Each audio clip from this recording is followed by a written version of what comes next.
Всем привет, меня зовут Юрий Малеев, вы смотрите «Мир музыки», и сегодня мы поговорим о бас-гитарах Садовски. Сегодня у меня три инструмента. Это джаз-басы немецкого производства, новиночки 2020 года. Сегодня мы детально посмотрим эти инструменты, послушаем, ну и вообще, в принципе, поговорим о том, что же такое Садовски. Возможно, я уверен, что кто-то впервые сейчас слышит вообще название Садовски, поэтому сейчас я немножечко расскажу непосредственно о самом бренде. А для тех, кто, в принципе, и так все знает о Садовски, вот тут вот есть внизу тайм-коды, вы спокойно можете просто перейти сразу к следующей части этого ролика. Основал компанию Садовски человек по имени Роджер с фамилией Садовски. Удивительное совпадение. Роджер Садовски в студенческие годы познакомился с классными фолк-музыкантами, которые играли на винтажных гитарах Мартин, и эти гитары покорили сердце Роджера, и он решил, что хочет связать свою жизнь с производством музыкальных инструментов, с производством гитар. Роджер, естественно, начал искать возможность, где бы ему научиться вообще делать инструменты, где ему обучиться гитарному ремеслу.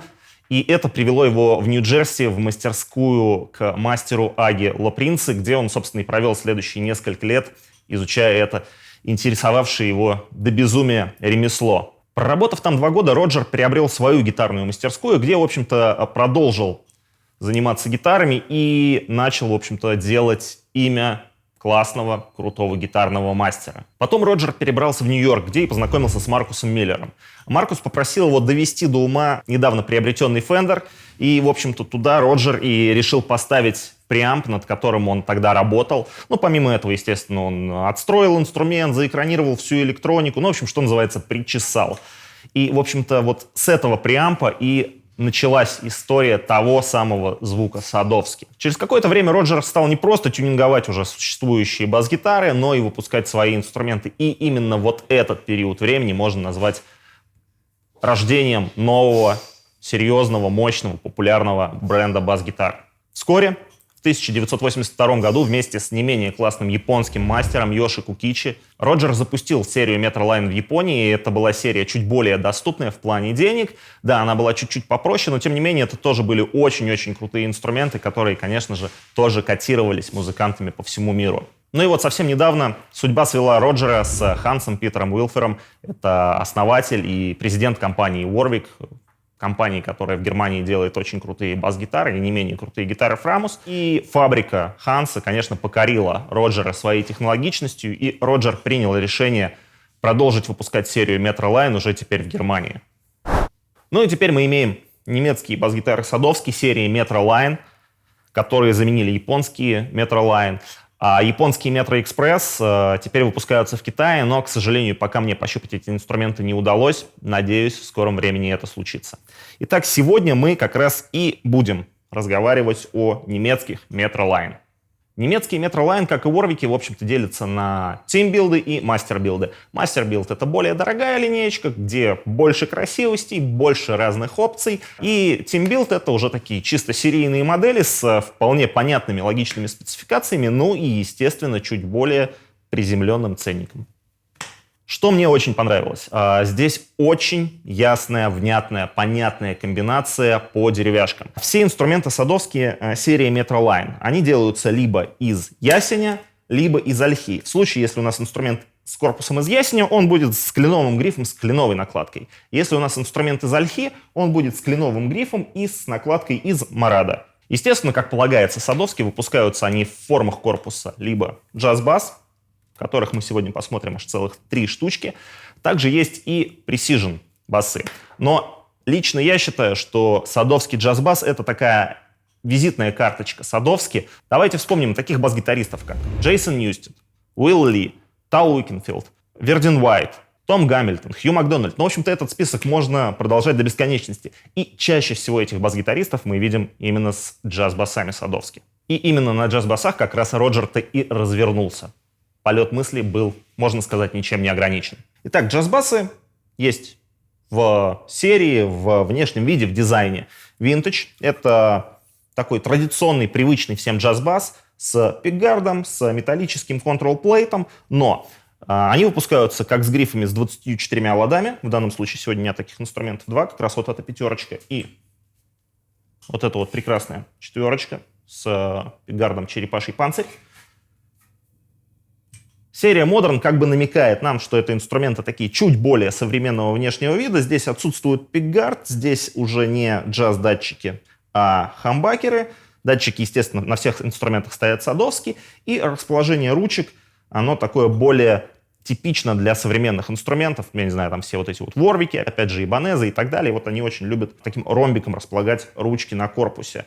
И если на серии Modern, как я вот сейчас показал, стоят хамбакеры садовские, то на серии Vintage стоят сингл-койлы. Точнее, это не совсем сингл-койлы, это тип датчиков. Такие джаз-датчики, но это все-таки двухкатушечные хам-кэнселеры. То есть такие датчики, которые, в принципе, гораздо меньше фонят, чем привычные традиционные однокатушечные джаз-датчики. Естественно, и датчики, и вся электроника, особенно преамп, то, за что Садовский ценен, это все идет именно оригинальное Садовский. На преампе хочется заострить отдельно внимание, потому что мне очень близка, мне очень понятна философия этого преампа, она гениальна. Гениально в своей простоте. Естественно, у нас есть ручка громкости, естественно, у нас есть ручка баланса между датчиками. Вот этот вот двухэтажный потенциометр, это, собственно, преамп, который бустит вверх и низ. Но, в отличие от большинства преампов на других инструментах, этот преамп не умеет срезать частоты. То есть в крайнем положении у нас идет 0 дБ. То есть вот без буста сигнал как проходит через преамп, так и проходит.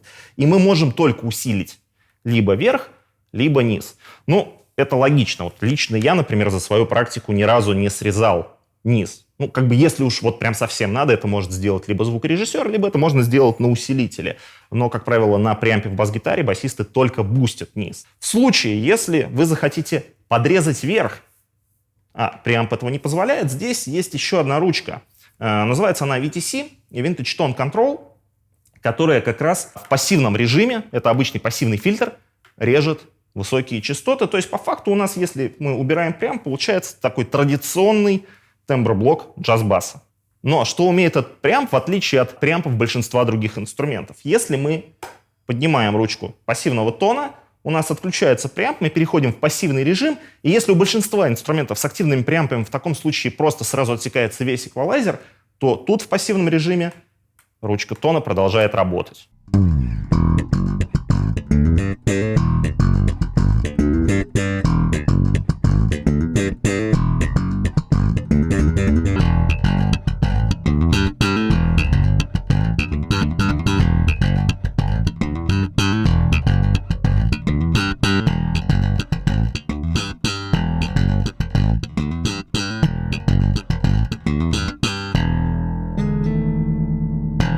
Что касается грифа, здесь у пятиструнных инструментов явный броуднек. Это прекрасно видно по ширине грифа в районе 24-го лада. Кто-то это любит, кто-то не любит. Лично мне, конечно, очень нравится, когда на моих инструментах и на четырехструнных, и на пятиструнных расстояние между струнами у всех гитар одинаковое. То есть тут у нас броуднек и расстояние на бридже между струнами привычное 19 мм. Гриф прикручен на болтах. Не знаю, будет ли видно. Здесь на нижнем роге сделан такой приятный, небольшой, такой практически незаметный скос, но тем не менее, опять же, если вы любите попилить соло где-то там наверху, да, совсем залезть, так сказать, на территорию гитаристов, то играть это будет достаточно легко. Ну и, конечно же, не обошлось без влияния Варвика. Это видно по верхнему порожку. Издалека кажется, что это обычный такой врезной порожек, как на джаз-басах, но, как и на Варвиках, у него есть два маленьких винтика, которые отвечают за регулировку высоты порожка. Очень удобная опция, я бы вообще делал такое на всех бас-гитарах. Ну и винтажная открытая механика с маленькими корпусами для того, чтобы, естественно, облегчить вес грифа, чтобы он не клевал вперед, и с таким тиснением брендированным Садовский. Ну, в общем-то, то, как и должен выглядеть гриф, голова грифа у бас-гитары. Ну и, конечно же, как и полагается инструмент, у которого голова грифа идет не под углом, здесь стоит ретейнер для того, чтобы все струнки более-менее равномерно прижимались к верхнему порожку. К разговору о струнах. На всех инструментах Садовский стоят струны Садовские, их оригинальные струны. Вот честно, я ничего плохого говорить не хочу, я просто эти струны не понял, наверное, не мое, но это вещь такая очень субъективная, наоборот, наверное, кому-то даже это нравится.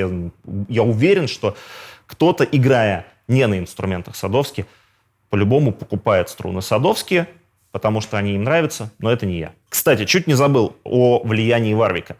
И если посмотреть, как установлены лады, то тут, конечно, видна сразу рука Ханса, точнее его идея, да, это лады установлены по технологии AFS. Ну, не то чтобы это что-то уникальное, да, это, наверное, не такая сложная штука, как CFS у Фуджигена, но просто красиво, когда у вас накладочка пропиливается с торца не до конца, и по факту мы не видим здесь никаких ни заглушек, ни клея, никаких вставочек. У нас весь торец грифа, он такой целостный, никем и ничем не распиленный.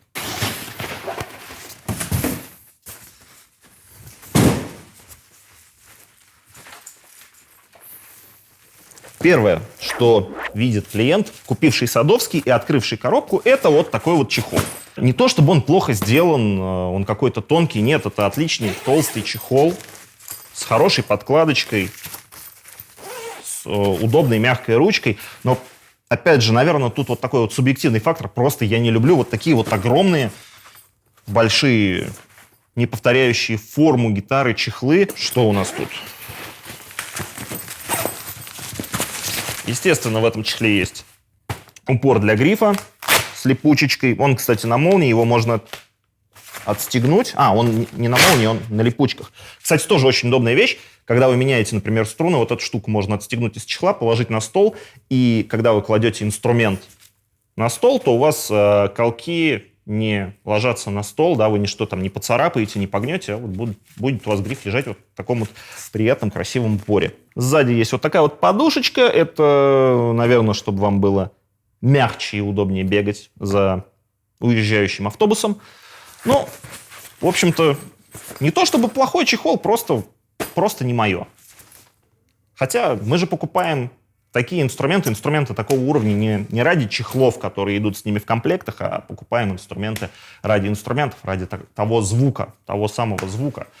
А если мы говорим о Садовске, то это как раз тот самый звук. Во всем мире Садовские, наверное, считаются такими Fender для гурманов, для тех, кому хочется чего-то чуть-чуть больше, чего-то чуть более особенного, и Садовский как раз это инструмент, который может это дать. Потому что, опять же, если мы посмотрим на разнообразие музыкантов, которые играют на инструментах Садовский, да, то это есть какие-то музыканты, которые играют и в супертяжелых стилях, и это музыканты, которые играют джаз, играют поп. И эти инструменты в любом из стилей, они, в общем-то, наверное, как варвики, да, такой это варвик, но вот на поляне Фендера, который, с одной стороны, звучит более канонично, более аутентично, более винтажно, но в то же время имеет свой уникальный голос, и этот голос слышно в любом миксе.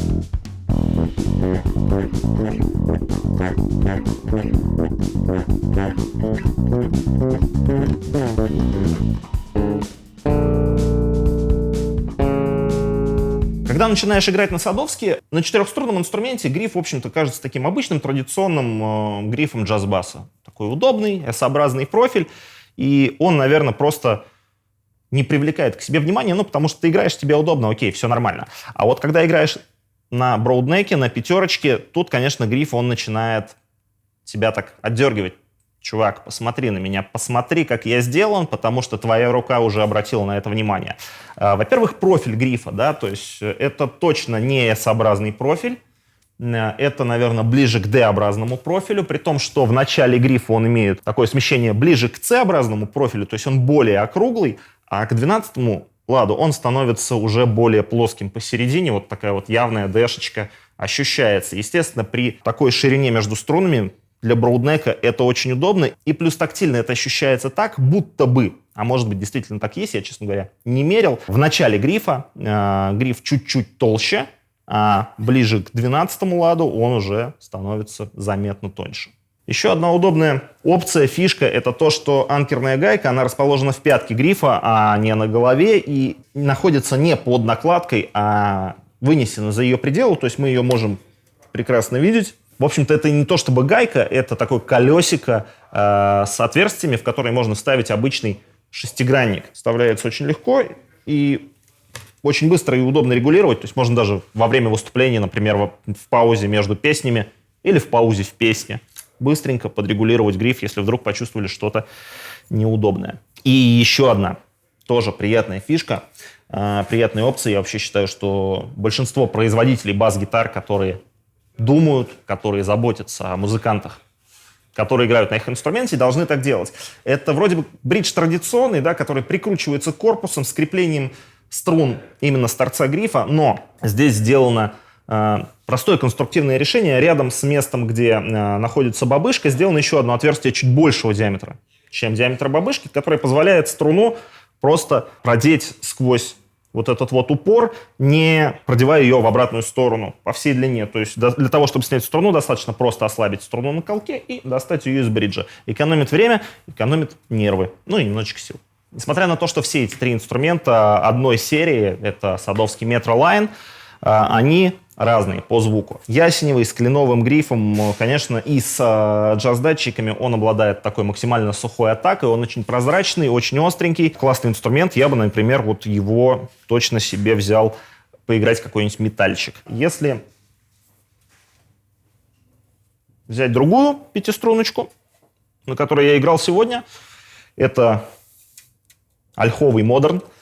Он, во-первых, чуть-чуть тяжелее. Во-вторых, у него хамбакеры. То есть они дают менее прозрачный звук, такой более напористый. Тоже, наверное, неплохо для тяжелых стилей. Хотя мне это еще нравится в поп-музыке. И накладка из Марада, она очень похожа звучит с палисандром. То есть тоже вот такой вот темный окрас, да, светлый, прозрачный. Такой яркий звук у клена, и Марада темная накладочка дает такой темный округлый окрас. Классно тоже, если вы любите как раз такой менее сухой, чуть более такой бархатный, широкий, размазанный звук. Такой прям в миксе. Ну и, естественно, четверочка. Куда же без четверок? Это просто классный четырехструнный джаз-бас. Тоже с ольховый, тоже с накладкой из Марада. И вот несмотря на то, что он вроде бы четырехструнный, и корпус у него чуть-чуть меньше, весит он больше, чем ясеневая пятерка, тоже с накладкой из Марада. Накладка из Марада дает вот эту вот округлость, вот эту вот бархатность, вот эту вот мягкость. Очень приятный инструмент. Тоже, наверное, вот для поп-музыки, для чего-то не агрессивного я бы его с удовольствием использовал. Плюс, конечно, в данном случае, в отличие от пятерки, здесь уже стоят джаз-датчики. Вот эта вот прозрачность, яркость, такой щелчочек, прессенс сингловый, он присутствует. Это классно. Конечно, наверное, в бас-гитарном сообществе будут споры, что же правильнее. Это американские садовские, Custom Shop, NYC, или же Metro Line, это тоже садовские.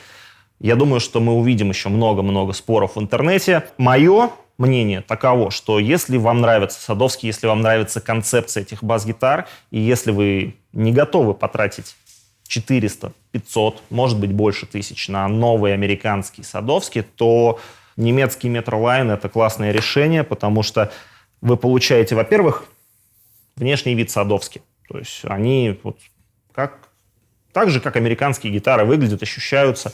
Если вам нравится, как этот инструмент на вас смотрится, то это уже повод обратить на них внимание. Во-вторых, если вы ищете тот самый звук садовский, если вы ищете тот самый преамп садовский, то, конечно, немецкий Metro Line — это тоже отличное решение для того, чтобы получить то, что вы ищете, за гораздо меньший прайс.